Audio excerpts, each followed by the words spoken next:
How the Parkland survivors became advocates for gun reform.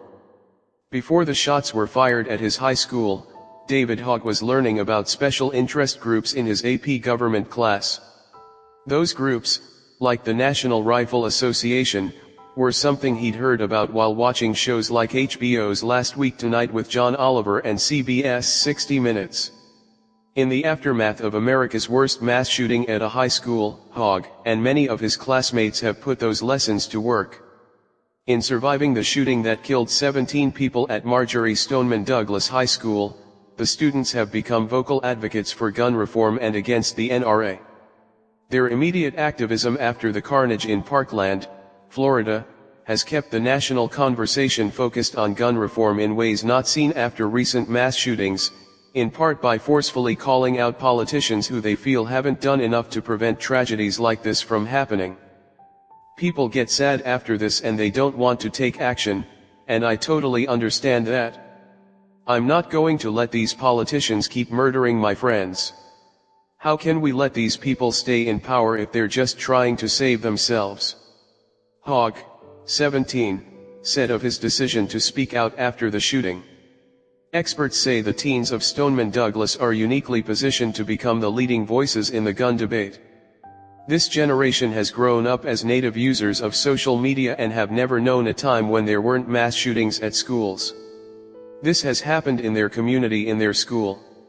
They're given this window of opportunity to speak out for a generation that is tired of being unable to speak out against gun violence, said Michaela Bethune, the head of campaigns for DoSomething.org, a site that connects young people to real-world activism. They're primed and ready to disrupt this narrative. The students are of the right age and era to articulate exactly how gun violence has affected them, experts said. The first-hand visuals of shots fired inside a classroom or SWAT teams running into schools has given America a startling look at school shootings in real time, Hogg said. The fact I can get on Periscope and share what's happened is the reason this has continued for so long, he said. It's not because of us. It's because people are dying and people are seeing us. While the number of casualties caught the attention of the nation, Bethune said, it is because of the sustainable action plan the students have developed that the attention has yet to stray.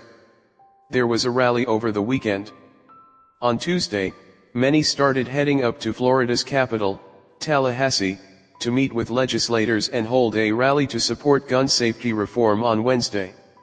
They're planning with Women's March Youth Empower to walk out of school on March 14th and a March for Our Lives on March 24th in Washington. Everyone grieves in a different way. For us, this is how we're grieving, Sarah Chadwick, 16, a junior, said. I feel like that goes for a lot of people here. The desire to organize and speak out is also an effective way for the teens to work through their trauma, according to Dr. Daniel Schechter, Director of Stress, Trauma, and Resilience in the Department of Child and Adolescent Psychiatry at New York University Langone Health. It is a coping mechanism. Trying to find a solution and actively trying to affect the world and their close interpersonal world was very damaged and they're trying to repair that, he said. Their age is also a factor since teenagers are more likely to take risks and have less fear of speaking out, Schechter said. I think you could see other kinds of sadness and anxieties that come out, but I think overall it's kind of a perfect opportunity for all these adolescents to help us wake up, Schechter said. I think they will not regret this. Sophie Whitney, 18, a senior, said, we are experiencing support that we never could have imagined in a million years. People from all over world backing us up and it's surreal. Actor George Clooney and his human rights lawyer wife, Amal, said Tuesday they will donate $500,000 to help pay for the march. Amal and I are so inspired by the courage and eloquence of these young men and women from Stoneman Douglas High School, George Clooney said in a statement, adding, our family will be there on March 24th to stand side by side with this incredible generation of young people from all over the country. Oprah Winfrey praised the move and said she would also donate $500,000. Film legend Steven Spielberg also joined in with a $500,000 donation, Spielberg and his wife Kate Capshaw said. Chadwick said she was surprised by the reception, so far. We're high school students.